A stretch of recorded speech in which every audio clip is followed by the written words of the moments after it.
Armand. Bonjour, comment ça va? Bonjour, Pietro. Hello, everybody. Hello, Pietro. Thank you very much for the invitation. It's my great pleasure, and it was short notice, but as we thought to unbox this beautiful little bespoke piece, I said, why not? I'm sure people would like to hear from you and would have a lot of questions to ask on the way. First question: Did you enjoy working on this SP04? Yes. The brief was just maison courtée, wasn't it? Yes, the brief was that the watch would match to the shoes of the owner, who I guess that the owner has a passion, I would say, for the maison courtée shoemaker. And so he asked you and me, therefore, to create a watch with this burgundy dial that he has the same kind of shoe matching, and also with two details that I'm not so often doing on watches, but I really enjoy to do, is to have painted hands in beige and with the red head, the second hand painted in red, sorry. So it's matching the stitching of the shoes. So yeah, that was quite a lot of work to make this, but really enjoyable. And the result is absolutely stunning. To resume, of course, the very iconic burgundy that I feel sorry because I'm not being able to show it in all its powerful magnitude, which can only be appreciated in a special place in Armand atelier next to the window is where you take the best pictures, don't you? Yes, it's correct, because the fact with titanium, as you say, the oxidation of titanium, so it's either obtained by heating or by different chemical process. So today I'm more mixing different techniques to have this color. It's actually the color. What is incredible with titanium is that it's not a color. It's the light. It's like a rainbow you have in the sky. When you're looking at the rainbow, you see 7 colors in the sky, but nobody put any paint in the sky. The light is diffracted. And on titanium, when it's oxidized, it has this very specific effect, is that the ray lights and the ray beams are either absorbed or reflected. So when you're looking to a burgundy dial, actually you're having a burgundy light beam going into your eye. So it's very special. So this is why the color is mostly appreciated where the sun shines, or where you have a strong light. And I see if you're moving the watch from right to left to right, you probably have some lights on the ceiling or somewhere, and sometimes you see more the color in a more vibrant way. So this is what is absolutely amazing with titanium, is that there is no paint, there is no color, there is nothing on the dial. It's just my main job actually is to polish the dial as good as I can, and then oxidize it. And the process has to be done in a very intense rhythm, because the titanium would oxidize itself when it's at air, and so would stuck to this natural gray color. So the way that I'm doing this process allows me to bring an oxidation to the titanium while keeping the very high polish, and this is the most difficult part. Can we say something? So, of course, we have discussed this when we did our live from France, which I'm still so grateful. That was my last manufacturer visit, if you like, of course, like everyone, I had to stop going around. But so the burgundy dial, basically burgundy is the only color that is not there, because whatever impresses our eyes is basically the missing color of the color palette over there. For you, I mean, because burgundy is one, but you can obviously come up with blue dials, you can come up with green dials, any other color. So, not green. Actually, I mean, today green is not in the range of titanium, which I can actually exploit, which is a kind of a frustration, because I have many ask for green titanium dial, and I have to say, well, this is not in the oxidation spectrum, but the main colors are gold. Yeah, sorry to interrupt there. Just, Armand, for everybody's understanding, the spectrum depends on the temperature of the baking, no, of the dial. So the titanium will change into different colors depending on the temperature and the time of exposure to heat to the heat.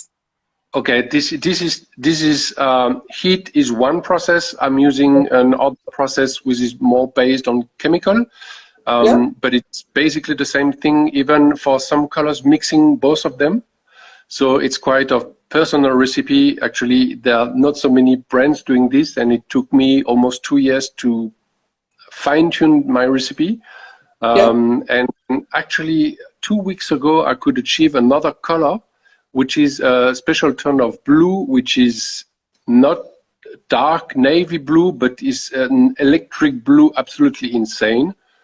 So the more I work on this, the more colors I can achieve, because every time I want to go to a next step or obtain a certain color that exists in theory and that you could probably achieve with a raw piece of titanium which is not polished, I have to work so hard that I can do this with a polished dial. And this is actually all the difficulty. So what's happening then? You're experimenting every day because, again, your background is being a designer. You like variety, you're a creative person, and you get bored doing the same thing all the time. So you found a perfect platform and palette for you to keep experimenting. So to achieve different colors, would you treat the titanium dial before it goes with the heat, and then with the heat you will see how it reacts, and eventually you will know if you've been lucky enough to draw a new color in your spectrum, yeah? Yes, it's exactly like this. Actually, the process is really how you treat, first of all, the raw material. If you polish it, if you brush it after, if you apply too much pressure or not enough pressure, it's all, I guess if I would talk with a very high level scientist, he would explain me all the molecular and stuff that happens in titanium, but I'm just a craftsman and I'm just making trials and errors. And as you saw, there is like tons of dials that are just scrap because I'm trying something and I'm trying something else. And a few weeks ago, I was doing a purple dial for a client with a circular brush. But I wanted to gain something even more intense, and then I added a physical polishing, special polishing that I never used before on the dial after the die was already brushed, something that you shouldn't do, but I did, and the result was amazing because the color went once again much more deeper. So it's very, very exciting because every time that I'm working on the physical alteration of titanium, would it be brushed or polished or whatever, or hammered, for example, the treatment that I will work on to have the oxidation of the titanium will give me different result. And all the difficulty is to be able to repeat this, so I can say to my clients, okay, you want a burgundy? Yeah, I know the recipe for burgundy. And I can tell you the burgundy color is very tricky to obtain. It's like you're throwing a dart and you have to be right spot in the middle, because a little bit of miscalculation or mistreatment of the polishing or mistreatment of the oxidation will bring a purple note or a gold note or something weird. So, did you have a few? Did you have to have a few trials on this one, or you are very confident now on a color like this? You are very confident that you would get it spot on. Yeah, I have it spot on, but usually I'm making 4 to 5 dials to have one good. Wow. Okay, so this was a good one. Yeah. Very good. Because that's this. I'm cutting. I don't know. I'm cutting every month. I'm cutting 4 or 5 times more dials that I'm finally sending to clients. Yeah. Because there is so much lost. Yeah, and it is important to know that the craftsmanship that you put in details like the dial, for example, or the hands, or the chapter ring. We have no chapter ring in this case, but in general, all the organic parts of the visual time reading normally are outsourced by the big maison of watchmaking, because they obviously normally focus more on the movement and some of them eventually on the case. But dials is something that is not internalized by many. So you have seen a gap in the market, and you managed to find a way to offer high-level standards, compromising on the movement. We'll talk about the movement, but completely uncompromising on the finishing and these details that are in respect of the visual artistic interpretation of a timepiece. No? It's the fact that I'm not a mechanical guy for the watches, so yeah. I'm not crazy obsessed by the movement, because my education is a designer. I used to have a design consultancy agency. I'm pretty much only based on the visual look, and so I found that if you're working on the, actually you're wearing the watch on the wrist, so you have to enjoy what you're seeing. And so I try to find my way to propose something that is appealing. And because I'm not a watchmaker, I'm not trained as a watchmaker, I'm self-taught.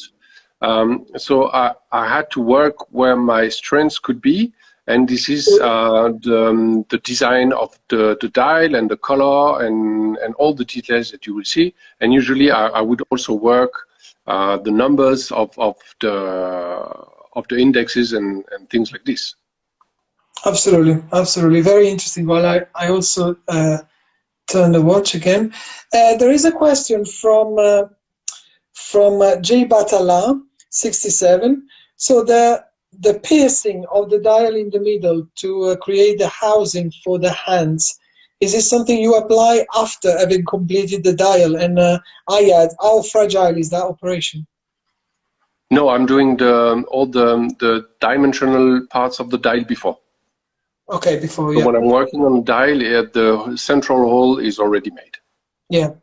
So in the briefing here, obviously, Maison Corté, the very iconic burgundy, the very iconic beige cream for the hands, and red represents the color of the stitches on, on some of, obviously, the most famous model by Maison Corté.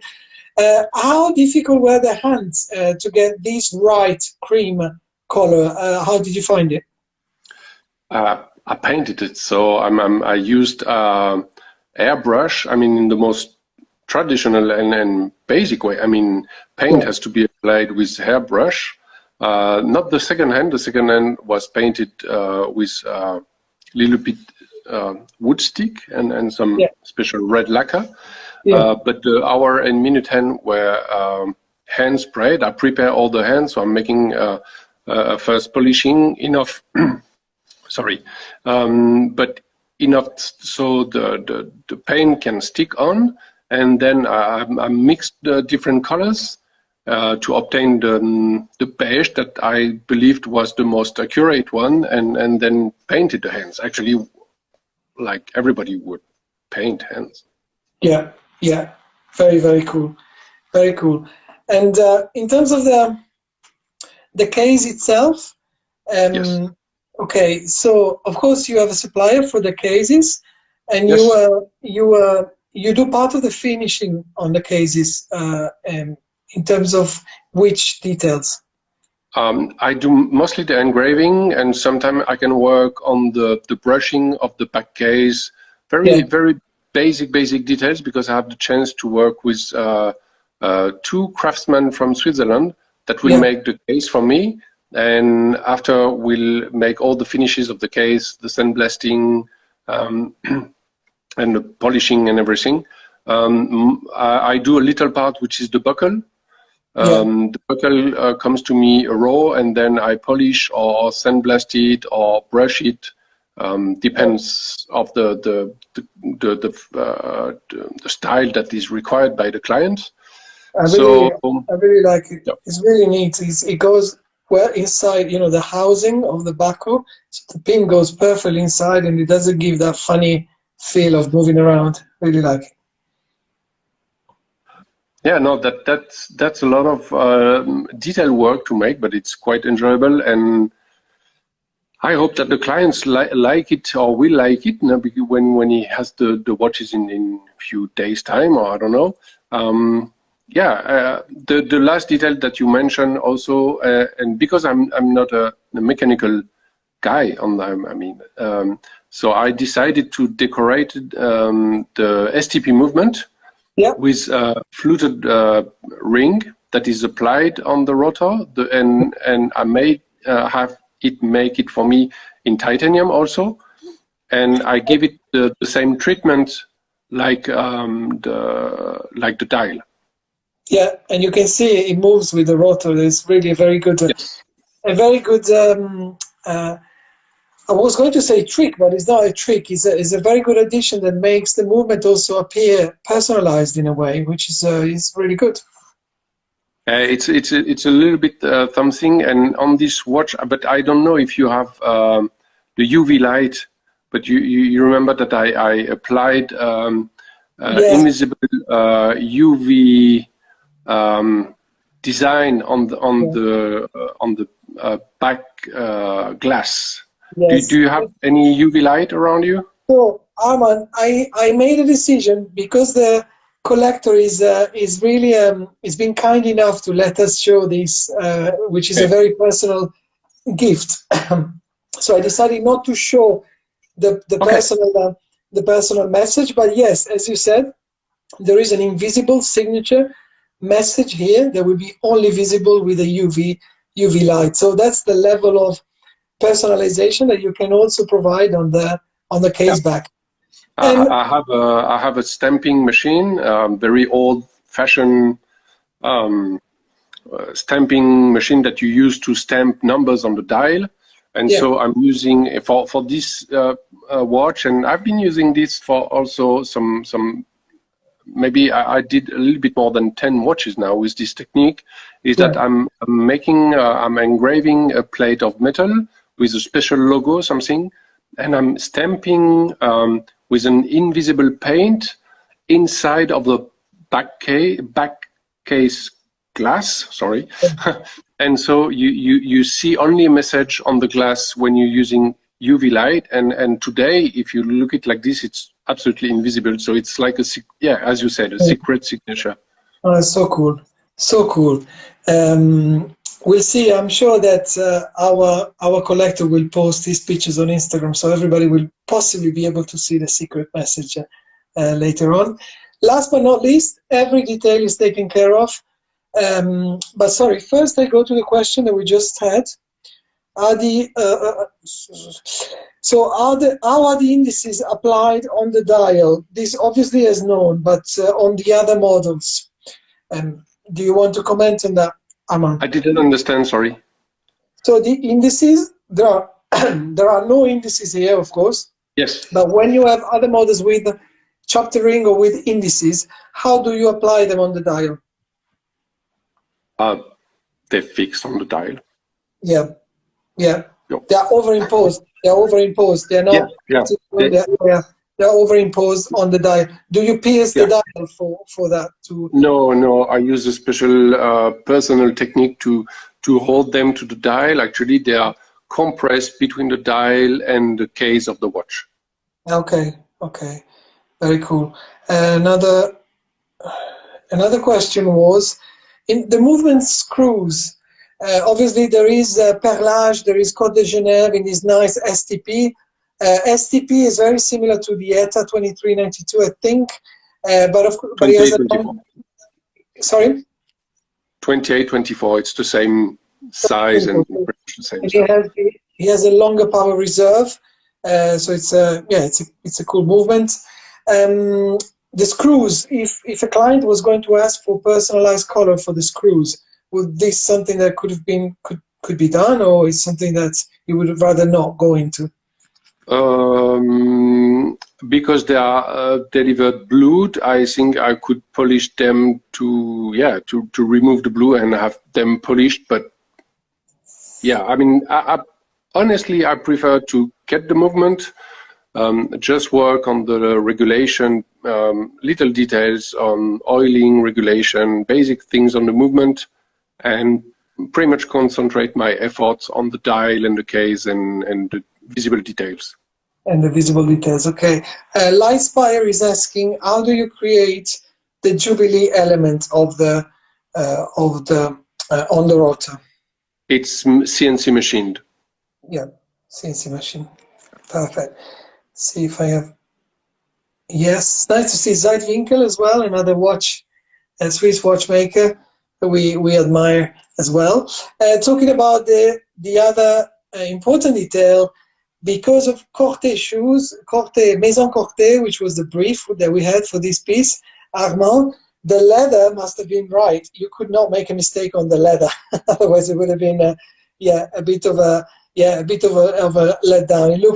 It looks great with this brown cuff with cream stitches, and the stitches go with the hands. How do you? Is it something that you had already available, or something you had to work on? For the straps, I'm working with two companies, one in France, one in Italy, that can make straps as I define them. Yeah. So this was ordered for this particular piece to go with the hands. Yeah. Every strap is bespoke made for watch. Yeah. When I'm working with the client, so I'm asking him.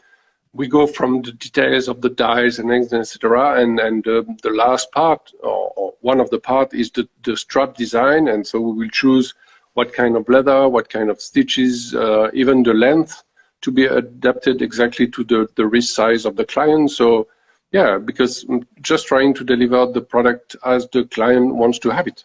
Absolutely. So we got the last point. We're not going to say the price of this particular bespoke piece, because again, it is a private piece, but Armand does what is just described. So high level personalized horology, with a massive amount of handcrafting, and is able to propose prices in and around 3,000 to 4,000 euros, depending on the level of personalization. So it is actually affordable high-end watchmaking that Armand is developing at the moment, which is why Armand has at the moment a waiting list that goes from 6 to 9 months, easily. It's around 6 months. Yeah. 6 months. Basically, 6 months.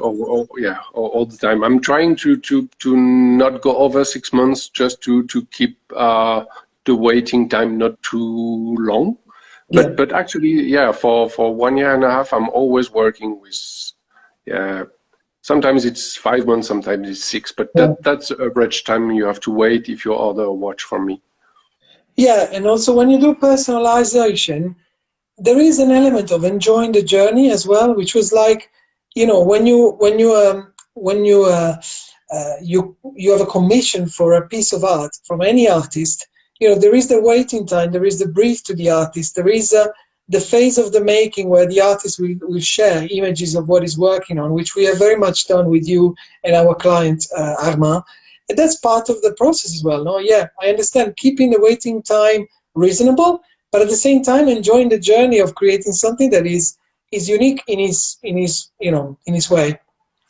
Yes, because the time that this time frame of 5-6 months is also the time that the client can think about his watch and making adjustment. I am saying to the client, you can refine the design until 1 month before that I'm starting to work on it. So sometimes clients would change a detail, would change numbers or style of hands, but that's part of the process. As I say, the design must infuse, and it takes time, so the client is really sure about what he wants. And sometimes in the months there is a time that he will decide to have something a little bit different for his watch. Here we go. Looking great. And more details, Armand, because I received the watch perfectly sealed, and now I have spoiled that because our customer gave us permission, of course, but perfectly sealed. Here we go, in plastic, and obviously wrapped up in a nice cloth, a nice tissue cloth. That's a square pocket for a suit. Yeah. It's So a silk. It's a silk square pocket that I have made for me by a Parisian maker of ties and square pockets, and the wood box, which also doubles as a pen box, is made also by a French craftsman who lives a few hours from where I'm living myself. Very good, very good. So there is this nice French touch besides all the work that you put as a Frenchman based in France with these personalizations. Also, you use suppliers that are in your ecosystem in a way. Yes, I don't want to buy. I'm a little bit picky with the packaging. I'm always a little bit frustrated when I see watches, and I believe that the packaging is more expensive than the watch itself. Yeah. So I'm trying to have a different approach. First of all, making something locally that I know that the guy in France is living from his crafts, making the box for me. And the box is basic, but actually you have to be honest, when you're owning a watch, 99% of the time the box will end in a drawer and just get some space and dust. So I'm just hoping that the owner will use the silk pocket like a nice touch on his suit, and will use the box for putting some pens for himself, for his kids, whatever. Absolutely, and I'm a big fan of the, for who receives the watch, the moment where your heart is really beating the most is when you get it and you finally open it up. So everything, the collaterals that go with it have so much importance, because small details can let down. But at the end, you're right, the big wow has to come from the watch. But all the other small details help. There is a question saying, does the box comes in other shapes? I don't think so at the moment, no? No, today I've been doing this shape because it's quite practical. It holds the watch nicely. It fits in a regular post package. I've been doing this in aluminium for a series that I did last year. So I made it with a guy working in my city, actually milling this from aluminium. So I'm just working with this case, and I find it nice, and it does the job. I mean, this is the packaging. Fantastic, Armand. I know it's late. It's already 7 nearly in France. I want to thank you for your time. I think this has been my pleasure. Very useful. It's the end of a journey, but it's only the beginning, obviously, for the customer that will receive this very soon and will tell us what he thinks about it. It was great to work with you on this. It was a team effort. Of course, Sartory Billard is Armand is very, very happy to interact with clients directly. For those clients that wish to have our help to guide them to decide and to get in touch with Armand, we are official retailers for Sartory Billard, and we are very proud to be that. So a big, only one actually. So it's very my pleasure to work with you. Thank you. Because you convinced me to work with you. I'm really happy of the job and really impressed by the job you're doing. All the videos and the way you're presenting watch brand and supporting independent watch brands is really amazing. And happy to work. Thank you so much. We will do a broadcast in French one day as well. I think that would be fun. There is one last question from Lightspire, and I want to say ciao, Barbara. Very, very cool when Barbara is around. Always some very cool questions coming about. We'll see if she'll be inspired as we're saying bye to Armand this time. But Lightspire is asking, congratulations on your beautiful timepieces. Do you feel it's difficult for independent brands to compete with bigger brands, or are you already beating them with creativity and handmade customization? It's not a question of competing, because I'm never the first watch of a client. So if your name is Rolex or Omega, you want to get the wrist of a client, and sometimes the Rolex or Omega, just for saying these brands, will be the only watch that somebody is owning. but my clients already own many watches. So I'm just another offer in the ecosystem. Even the other brands that you represent and are different craft watchmakers from all around the world, they are not competitors, because most of the time one guy will own one of my watch and one of my friends watchmaker watch. So it's you're so right. No, I'm not. It's for me. It's not a competition. It's that it's a different offer. Just is digging deeper into some details that other brands maybe don't have the time or the will to spend, to have the same kind of approach. Also, we forget that we are in a super niche of people that are really passionate about this kind of art. When you think that we call a Royal Oak or a Nautilus mainstream, we call it famous brands, we call it mainstream, then if you go on the street now to ask 10 people if they know what a Royal Oak is, you'll find that maybe 1 or 2 will know, and that is what is the mainstream for us. So it means that what you are doing is really the niche of the niche of those collectors that really know what they want, and you're offering them a mean to have their own say in the production of a timepiece, which you can't have on a Royal Oak, you can't have on a Nautilus, or just to give 2 examples. So really interesting.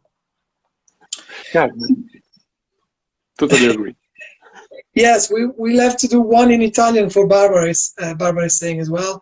Nice to see Scottish watches, and Barbara is also saying Armand is doing beautiful bespoke pieces, amazing dials, and yeah, the value in there is incredible.